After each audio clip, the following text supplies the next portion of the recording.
আসসালামু আলাইকুম। আজকে এই ভিডিওর মাধ্যমে দেখতে পারবেন একটা ইমেল থেকে কিভাবে একটা ফেসবুক অ্যাকাউন্ট ওপেন করবেন। সেই ফেসবুক অ্যাকাউন্টটাকে আপনি পেজে প্রফেশনাল ড্যাশবোর্ডে কিভাবে নেবেন সেটাই দেখিয়ে দিচ্ছি।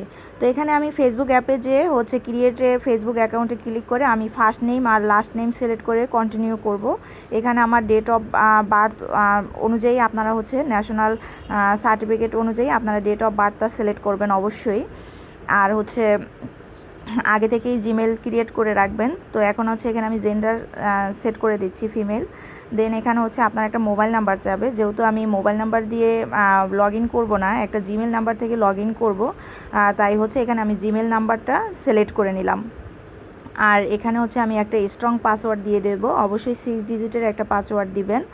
আর আপনারা অবশ্যই ফেসবুক অ্যাকাউন্টটা মোবাইল নাম্বার দিয়েও করতে পারেন, কিন্তু মোবাইল নাম্বারের থেকেও ইমেল অ্যাড্রেস দিয়ে করলে এটা সব থেকে ভালো হয়। কারণ আপনার যদি আইডিটা কোনো কারণে নষ্ট হয়ে যায় বা সিমটা যদি কোনো কারণে নষ্ট হয়ে যায়, তাহলে ইমেল থেকে কিন্তু আপনি অ্যাকাউন্টটা করতে পারবেন। দেন আমি এগ্রি করে এখানে লেখা আছে যে ক্রিয়েট মাই নিউ অ্যাকাউন্ট। আমার জিমেল অ্যাকাউন্ট থেকে আমি নিউ ক্রিয়েট অ্যাকাউন্ট করব, তাই নিউ ক্রিয়েট অ্যাকাউন্টে ক্লিক করবেন। দেন এখানে একটু স্ক্রল হতে একটু সময় লাগবে। আর আমরা কিন্তু এখন অনেকেই জানি, আমাদের যারা পার্সোনাল ফেসবুক অ্যাকাউন্ট থাকে সেই পার্সোনাল ফেসবুক অ্যাকাউন্টটাকেও কিন্তু আমরা এইভাবে প্রফেশনাল ড্যাশবোর্ডে নিয়ে আমরা রিলস এবং লং ভিডিওর মাধ্যমে ইনকাম করতে পারবো। তো দেখুন, এখানে আরও একটু সময় লাগতেছে লগ ইন হতে। একটু টাইম নেওয়ার পরে দেখুন খুব সুন্দরভাবে কিন্তু লগ ইন করে নেবে। আপনার এখানে প্রোফাইল পিকচার চাচ্ছে, তো আপনি আপনার গ্যালারি থেকে যে কোনো একটা সুন্দর দেখে একটা প্রোফাইল পিকচার নেবেন। আর যারা একদম professionally as a content creator হিসেবে কাজ করতে যান, তারা প্রোফাইল পিকচার এবং কভার ফটো এমন ছবি ব্যবহার করবেন যেই ছবি আর আপনারা অন্য কোনো পেজ বা অন্য কোনো আইডিতে ব্যবহার করেননি।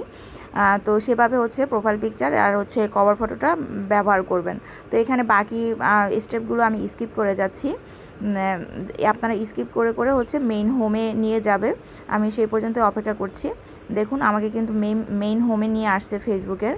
এখন আমি এখান থেকে প্রোফাইল পিকচার অলরেডি সিলেক্ট করে দিছি। তো আপনারা নিজের প্রোফাইল পিকচার দিতে পারেন অথবা যে কোনো সিনারির প্রোফাইল পিকচার দিতে পারেন। তো এখানে আমি এখন কভার ফটোটা আমি অ্যাড করে দেব।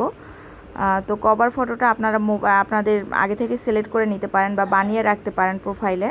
তো এভাবে আপনারা অ্যাড করে দিবেন। এখন আমি আজকে যেটা ফাইনালি দেখাবো সেটা যে প্রফেশনাল ড্যাশবোর্ডে যেভাবে নেবেন।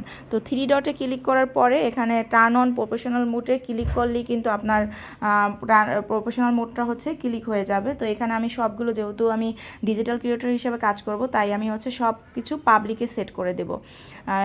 এভরিথিং পাবলিকে সেট করে আমি ক্লিক করে দেব। তাহলে কিন্তু আপনি এখানে বেশ কিছু স্টেপ চলে আসবে। এই স্টেপগুলো আপনারা সেট করে ফেলবেন। বায়ো সেট করবেন, দেন কভার ফটো সেট করলে এগুলো কিন্তু অল স্টেপগুলো ক্রিয়েট করা হয়ে যাবে। অবশ্যই এই স্টেপগুলো কিন্তু অ্যাকাউন্ট ওপেন করার সাথে সাথে, প্রফেশনাল ড্যাশবোর্ড করার সাথে সাথে এই স্টেপগুলো কমপ্লিট করে ফেলবেন। তো দেখুন আপনি কিভাবে বুঝবেন যে আপনার প্রোফাইলটা প্রফেশনাল ড্যাশবোর্ড অন হয়েছে। তো দেখুন এখানে কিন্তু প্রফেশনাল মোড অন হওয়ার সাথে সাথে আপনাকে এখানে সি ড্যাশবোর্ডে দেখাবে। আর সি ড্যাশবোর্ডে যাওয়ার পরে কিন্তু আপনি মনিটাইজেশন, দেন আপনার প্রোফাইল রিকমেন্ডেশন, আপনার প্রোফাইল স্ট্যাটাস সব কিছু চেক করতে পারবেন। তো আপনারা অবশ্যই বুঝতে পারছেন এই সিম্পল ভিডিওটার মাধ্যমে। আজকে আমি দেখিয়ে দিলাম একটা অ্যাকাউন্ট কীভাবে ওপেন করতে হয়, সেটা কীভাবে প্রফেশনাল ড্যাশবোর্ডে নিতে হয়।